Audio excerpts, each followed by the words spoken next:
Rivalry. Yeah, it's an interesting track. It's one of those songs we sort of made near the end of the demo sort of period. And I guess it's one of those songs that speaks for that reason, because it's its own thing. It's a little bit different. Especially after we'd made a bunch of demos, we thought, you know, let's try different groove. Yeah. And then the lyric itself just came from, I don't know, I think we were watching Football Factory or The Firm or one of those films like that. And also, you know, in Australia, there's a lot of AFL going on for footy, and I think there was a big Grand Prix race on at the time, and just seeing constant things in the media about just intense rivalries and stuff like that, and like that's just where it came from. And then, you know, it's and then same with what we're saying about Stand Up for Rock and Roll. You know, it's rock and roll against the man. You know, the government or whatever that's trying to shut down the little live venues. So that's where rivalry comes from. Yeah.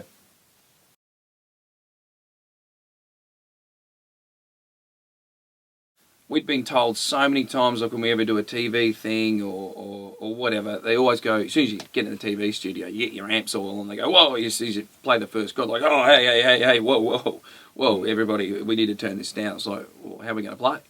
It's too loud for you, you know, it's not too loud for me. And I think rock and roll fans, they you know, they understand that.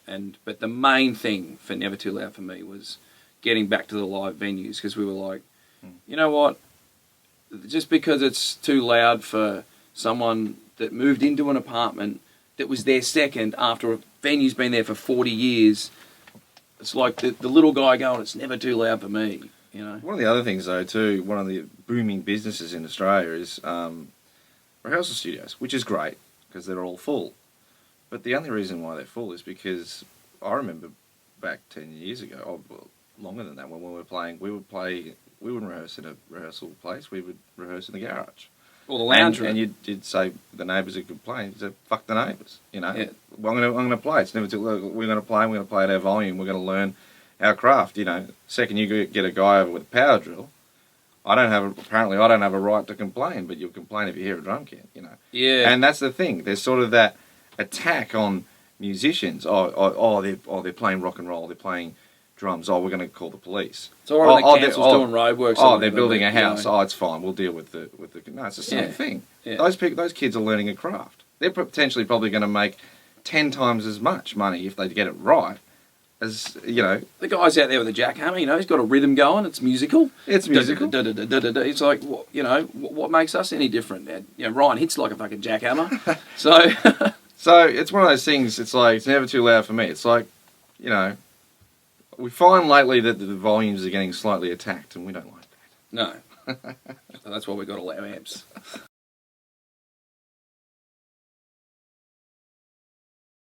Thin the Blood was one of the album potential titles, because Breaking Out of Hell hadn't been made yet. And I love Thin the Blood as a song, and it's a great title. I can relate to it. It's a weekend song. It starts out on a Friday, Saturday, Sunday. But once again, with everything we do, we always put an immense amount of pressure on our shoulders. And it was a cool title, and we were working on some artwork, but we were like, yeah, but we're not sold on it, you know. You've got to go, that's the one. That's always the thing. And if you're not saying that's the one, then you're not there yet.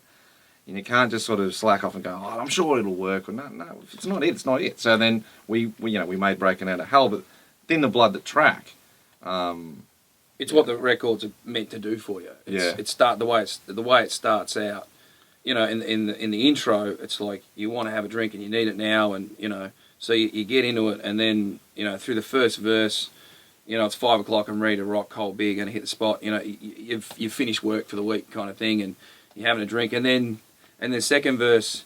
Saturday morning, feel like shit, hungover in hell. You know, I need to get lit. The hair of the dog, and then we go into it. So it's kind of like you actually live through a weekend in the song. Yeah. And that is what the core of the record's meant to do for you. It's that, yeah. I will say though, that song, to be cautious if you are going to operate a motor vehicle, it would have the potential to make you put the foot down. I really do. I think it's the fastest song we've ever recorded. Yeah. It doesn't sound like a punk song or anything, but it's it's up there in the BPM. They were trying to measure the BPM, but the thing didn't go.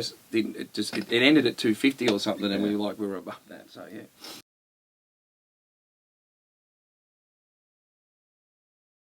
When I drink, I go crazy. Yep.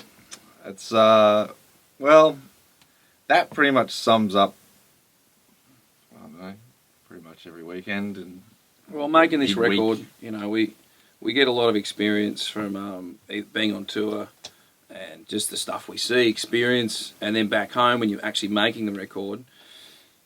You know, one of the things that happens a lot, unfortunately, well, not unfortunately, but it's kind of we're not alcoholic. We don't get up and have Jack Daniels on our cornflakes for breakfast. We're not at that point, but we do love a good time. But what happens a lot is actually happens in Russia a few times, and it happens on a lot of days off. Generally, sometimes a place we go to, you know, just go have a few drinks on a day off, they might have a PA there, and if somehow that PA gets sort of overtaken by somebody with a whole back catalogue of AC/DC, and every time, like if I walk into a venue or somewhere and see that there's a PA and we're all going there to have a few drinks, I know what's going to happen about midnight. I've always got my iPod. He's going to go and hijack it. Hijack the PA, and then just on jumps big gun, and then jumping around on tables and stuff. And when I drink, I go crazy. It's one of those things we kind of do, literally. It's from when I drink, I go crazy. Is kind of like it's the title itself and the lyrics in it. It's a biography on what we do, and I mean, and we know our fans do it too. Yeah. It's like the best line in it that sums it up is standing drunk in the middle of the road directing traffic like a ninja. That was something that actually happened. I was in a bar upstairs looking down, and I'm blind out of my mind. And I couldn't even remember this next. The bar manager's there. He's like, "Where's your brother, man?" He's like, "Is that your brother outside?" And he's just literally in the middle of the road, just going, directing traffic like a ninja. And I was there's a line. And the next day, woke up and I came into Ryan's room and I was like, I've got the title for that song. And then he's like, oh, yep. And I go, when I drink, I go crazy. And he's like laughing, going, that's it. And then and the song wrote itself. Yeah.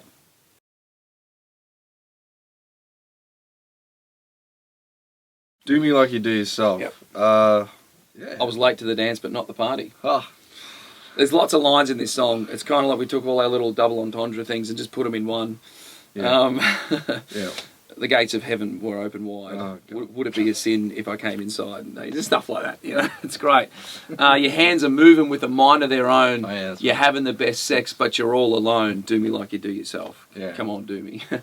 It's a really fun song, and I can't wait to be on stage. You know, towards the end of the set, we've had a few drinks away, and the crowd's completely drunk at that point. We bust that one out. You know, it's going to be a classic, and then I think it's going to be a good song. It actually in the studio. It was one of the fastest recorded. It just went down like a nail, hammer and nail. Yeah, yeah, it's exciting. I like it. And right at the end of the climax of the song, yep.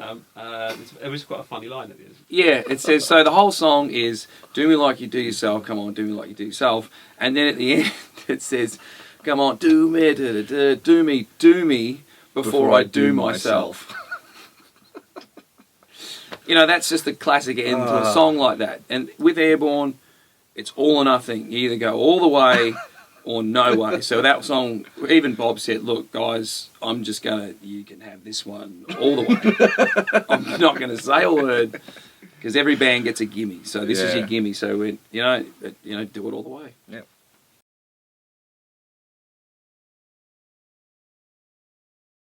It's all for rock and roll. It is inspired by fallen heroes.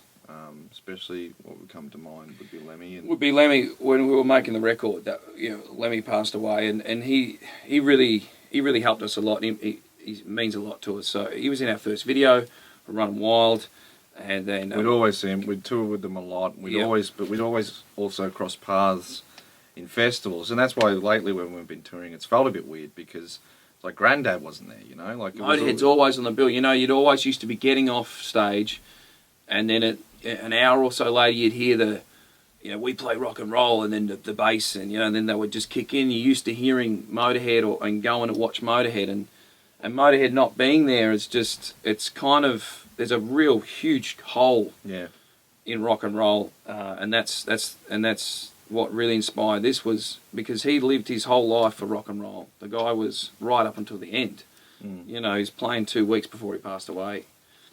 So, you know, the song really drew a lot of influence from him, you know, with the lyric in it and the content, and it's just, and then when you get to the chorus, you know, it's like Bon Scott, Keith Moon, you know, all these guys that live for rock and roll, Jim Morrison, you know, in this industry there's a lot of casualties to do with the industry itself and how it goes, how it works. You know, some people drug overdose or whatever. It's just, that's the industry. Yeah. So, but when you lose a comrade like that, it's, you know, and then also so the people that play rock and roll, the road crew, the roadies, the people that work in rock and roll, the promoters, everybody who works in it, and then the fans of rock and roll that go to every show. People are travelling everywhere, and you know, and you lose people along the way. It's what happens, and it's a song for them, you know, to remember them and to say, hey, we're all in this together. The fans, the bands, the crew. When you're on stage, we're all here for one reason, and that's rock and roll. It's all for rock and roll.